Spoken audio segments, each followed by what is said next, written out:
जय हिंद साथियों। आज हम बात करेंगे, आज जिसका दिन भर चर्चा में रहा जो टॉपिक, जो आर्थिक रूप से कमजोर सवर्ण के लिए जो आरक्षण का बिल था, जिसे सरकार 8 जनवरी 2019 को लोकसभा में पारित किया और फिर 10 जनवरी 2019 को ही इसी को राज्यसभा में पास किया गया। इन सब के बाद इस कानून को, ये जो संशोधन था, 130वां संविधान संशोधन हुआ और इसे आर्टिकल 15 और 16 के खंड 6 में जोड़ करके देश भर में सवर्ण में जो आर्थिक रूप से कमजोर लोग थे उनको नौकरी में और शिक्षण संस्थानों में 10% आरक्षण देने की व्यवस्था की गई थी।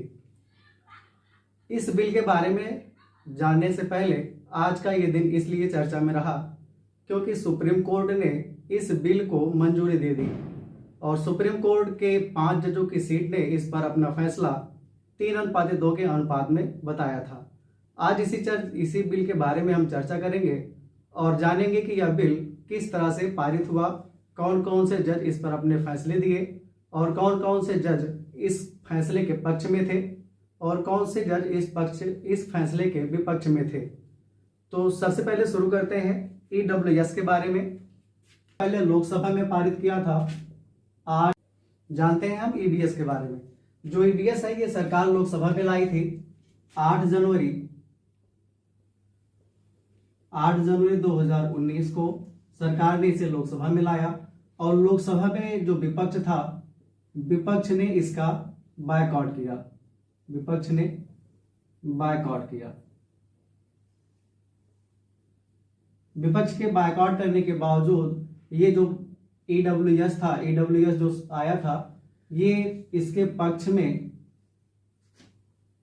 323 और इसके विपक्ष में 3 वोट पड़े थे। और जो विपक्षी पार्टियां थी उसमें DMK, लेफ्ट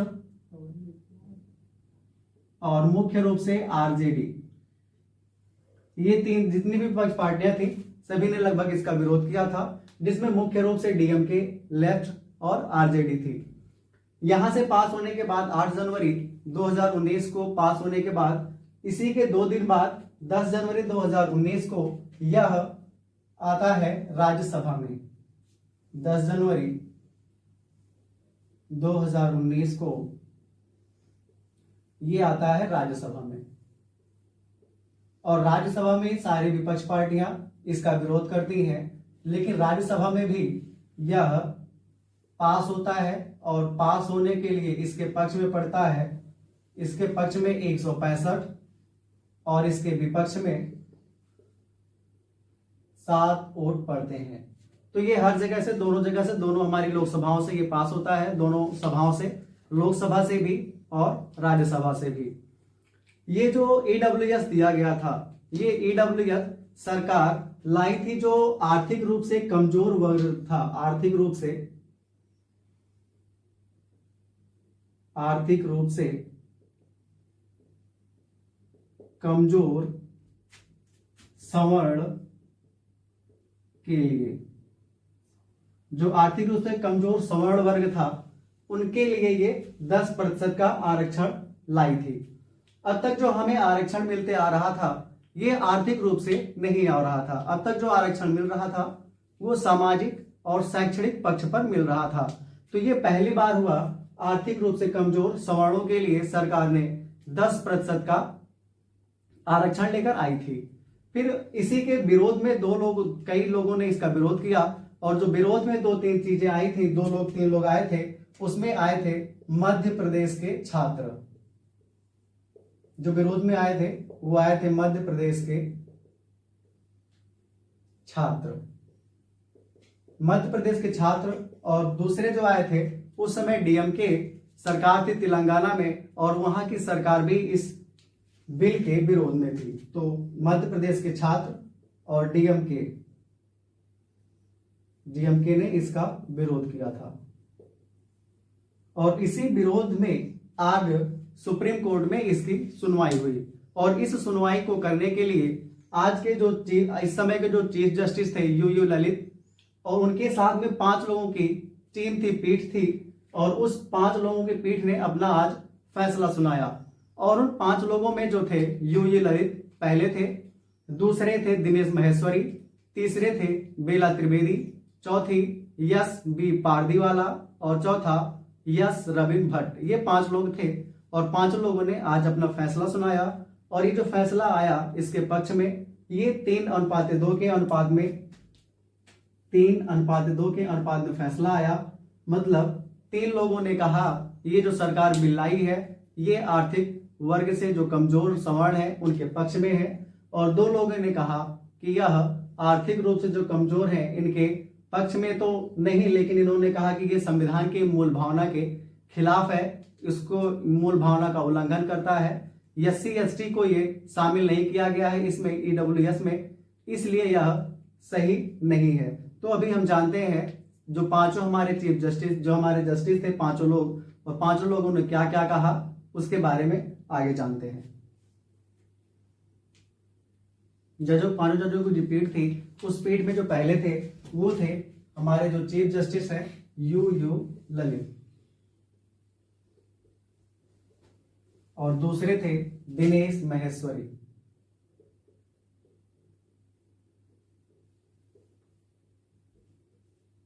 तीसरी बेला त्रिवेदी,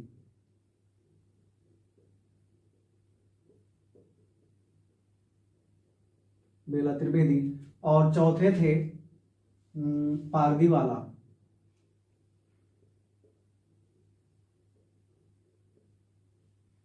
यस बी पारदीवाला, जो चौथे थे वो थे यस बी पारदीवाला, और 5वें जो थे वो थे यस रॉबिन भट्ट। ये 5 लोगों की आज पीठ बैठी थी जिसमें यह फैसला हुआ कि ये जो सरकार लाई है बिल जो EWS है वो कुछ लोगों ने माना कि वो सही है और कुछ लोगों ने माना वो गलत है, और जो फैसला आया वो 3:2 के अनुपात में आया। अब जानते हैं हमारे जो चीफ जस्टिस थे उन लोगों ने क्या क्या कहा। जो सबसे पहले जो शुरुआत करी थी दिनेश महेश्वरी जी ने, और इन्होंने कहा जो EWS है वो मौलिक अधिकार का उल्लंघन नहीं करता है। जो EWS है वो मौलिक अधिकार का उल्लंघन नहीं करता है। यह 50% का जो बैरियर सरकार, जो सुप्रीम कोर्ट ने 50% का बैरियर लगाया था, उस बैरियर से अलग हटा करके इन लोगों को आरक्षण दिया गया है।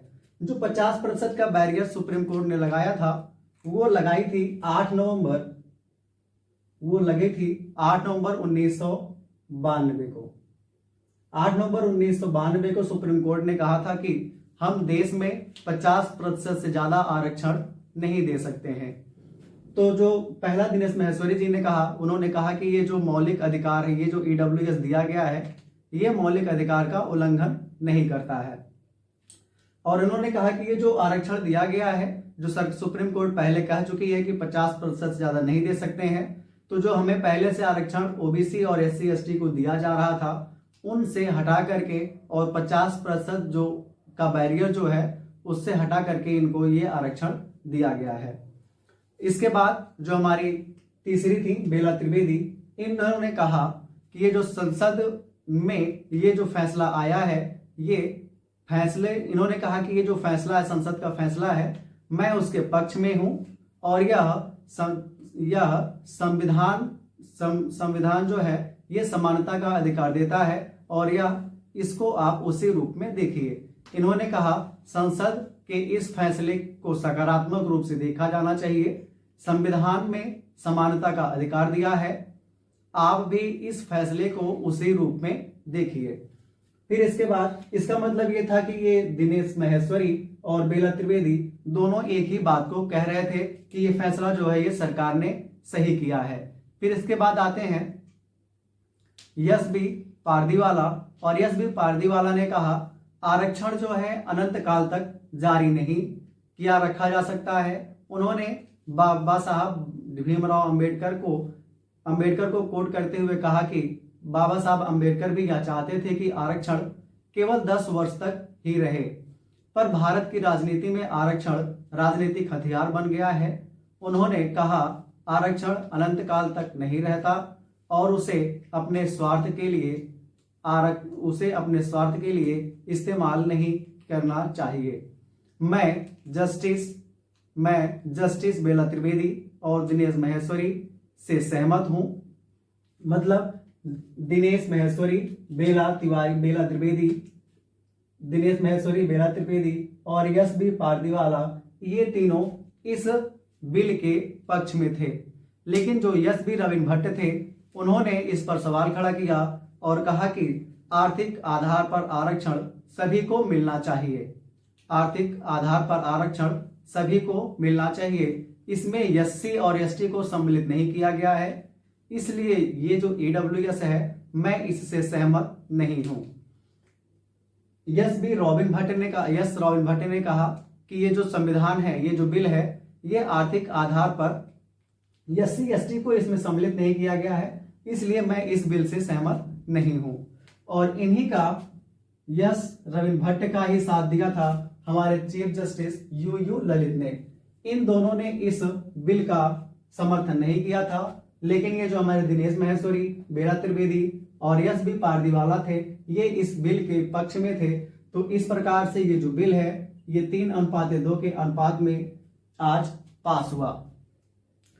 तो इस बिल आज पास हो गया और इस बिल को जो याचिका दायर की गई थी इस बिल के लिए, वो डीएमके ने याचिका दायर की थी और उसने कुछ सवाल उठाए थे। डीएमके की जो याचिका में सवाल उठाया गया था, वो पहला सवाल था, डीएमके का जो सवाल था, डीएमके की याचिका में जो सवाल था, उसमें से पहला सवाल ये था कि संविधान की मूल भावना के खिलाफ होगा ये आर्थिक आरक्षण, क्योंकि संविधान में कहीं पर भी आर्थिक आधार पर आरक्षण की बात नहीं की गई थी। तो इनकी जो पहली याचिका, पहला जो सवाल था वो यही था कि ये जो आरक्षण दिया गया है ईडब्ल्यूएस, ये संविधान की मूल भावना के खिलाफ है, संविधान की मूल भावना के खिलाफ है, संविधान की मूल भावना के खिलाफ होगा।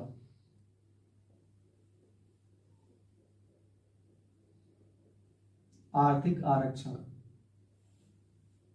जो पहला सवाल था वो यही था कि संविधान की जो आर्थिक आरक्षण है वो संविधान की मूल भावना के खिलाफ होगा। और इन्होंने जो दूसरा सवाल उठाया था, जो दूसरा सवाल था वो यह था कि एसटी एससी को इस आरक्षण का लाभ नहीं मिल रहा है। जो दूसरा था वो यह था कि एससी और एसटी को इस ईडब्ल्यूएस में सम्मिलित नहीं किया गया है। ईडब्ल्यूएस में सम्मिलित नहीं किया गया है, ये इनका दूसरा सवाल था। और तीसरा था कि निजी संस्थानों में ईडब्ल्यूएस को लेकर जो सुप्रीम कोर्ट है वो क्या कहती है। जो तीसरा था वो यह था कि तीसरा जो सवाल था वो यह था कि जो निजी संस्थान, जो हमारे संस्थान है, उसमें उसके लिए यह क्या कहता है, ईडब्ल्यूएस सुप्रीम कोर्ट क्या कहता है। निजी संस्थानों के लिए सुप्रीम कोर्ट क्या कहता है। निजी संस्थानों के लिए सुप्रीम कोर्ट क्या कहता है ईडब्ल्यूएस को लेकर के। ये कुछ सवाल थे जिसके जवाब देने के लिए ये 5 जजों की पीठ आज बैठी थी और इसी सवाल के जवाब में आज ये फैसला 3-2 के अनुपात में पारित हुआ, या फिर कहो कि इस 3-2 के अनुपात में यह अब एक कानून बन जाएगा और आज से ही यह लागू होने का, ये तो 10 जनवरी से ही लागू हो गया था, लेकिन अब यह एक कानून बन चुका है और इसको संविधान में 103वां संविधान संशोधन के तहत जोड़ा जाएगा। 103वां संविधान संशोधन।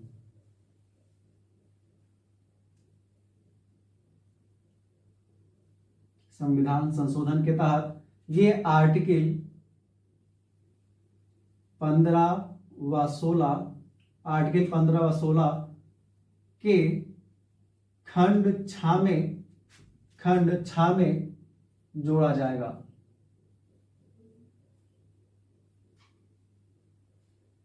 यह संविधान के आर्टिकल 15 और 16 के खंड छा।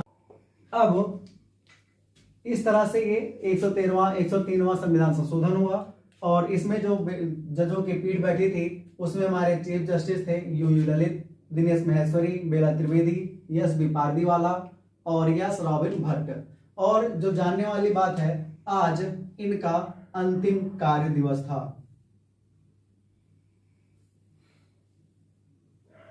हमारे जो चीफ जस्टिस थे आज उनका अंतिम कार्य दिवस था। और अब जो हमारे नए चीफ जस्टिस होंगे वो होंगे चंद्रचूड़। ठीक, तो इस तरह से जो हमारे नए जस्टिस होंगे वो होंगे चंद्रचूड़। तो आज इस टॉपिक को हम समझे और इस तरह से अगले कई सारे वीडियो को देखने के लिए जो चैनल है इस चैनल को सब्सक्राइब करें। धन्यवाद।